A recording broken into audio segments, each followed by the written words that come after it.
370 और 35 से हटाना सालों से है। ओहो क्या हो जाएगा, कैसे होगा, कैसे कर सकते, क्या हो। मोदी जी ने 5 अगस्त 2019 को चुटकी बजाते हुए इसको कर भी दिया।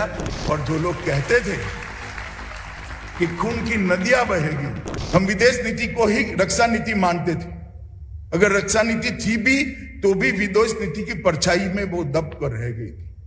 इस देश पर सालों से हमारे पड़ोसी देशों के द्वारा प्रचंड रूप से हमले होते थे, आतंकवादी भेजे जाते थे। उरी और पुलवामा में ये 8 साल में भी ये प्रयास हुआ।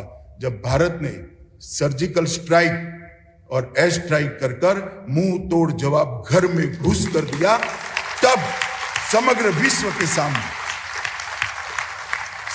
विश्व के सामने भारत की रक्षा नीति क्या है स्पष्ट हो गया। विश्व भर के देशों के साथ अच्छे रिश्ते रखना चाहते हैं, हम सबको साथ में लेकर चलना चाहते हैं। हम शांति के चाहक भी है, शांति के पुजारी भी है। जहां मगर हमारी सेना और हमारी सीमा के साथ जो छेड़खानी करेगा उसको उसी की भाषा में जवाब देने के लिए हम दृढ़ निश्चयी। और पहली बार देश की आंतरिक सुरक्षा के अंदर, देश की बाह्य सुरक्षा के अंदर देश के किसी नेता ने एक निर्णायक भाषा के साथ विश्व को अपना परिचय कराया कि भारत के साथ कोई इस प्रकार से भारत की सीमाओं की अपमान नहीं कर सकता। और ये निर्णायक परिचय पूरे विश्व में भारत के परिचय में परिवर्तित हुआ है।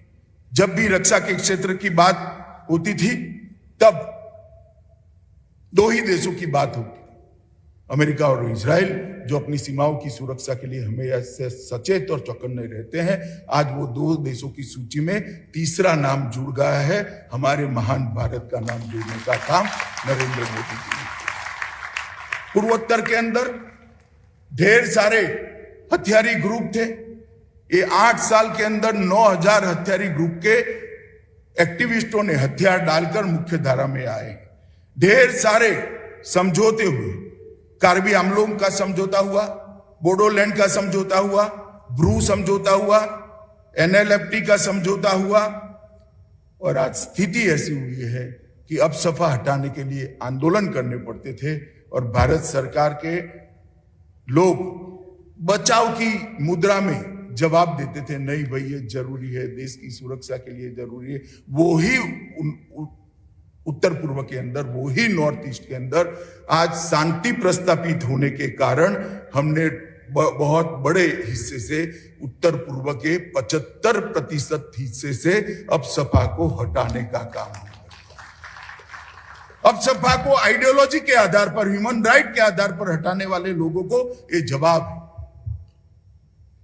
ह्यूमन राइट उनका भी है जो आतंकवाद में मारे जाते हैं, जो आतंक फैलाते हैं। उनकी ह्यूमन राइट की चर्चा करने वालों को मैं कहना चाहता हूं, ह्यूमन राइट उनका भी है जो आतंकवाद की भेंट चढ़ते हैं। और उनके ह्यूमन राइट की रक्षा करने का रास्ता कानून हटा देना नहीं है, स्थिति ही ऐसी निर्मित करना जहां कानून की जरूरत ही न पड़े। इस प्रकार की स्थिति नरेंद्र मोदी जी ने करके दिखाई। धारा 370 और 35 से हटाना सालों से है। ओहो क्या हो जाएगा, कैसे होगा, कैसे कर सकते, क्या होगा। मोदी जी ने 5 अगस्त 2019 को चुटकी बजाते हुए इसको कर भी दिया।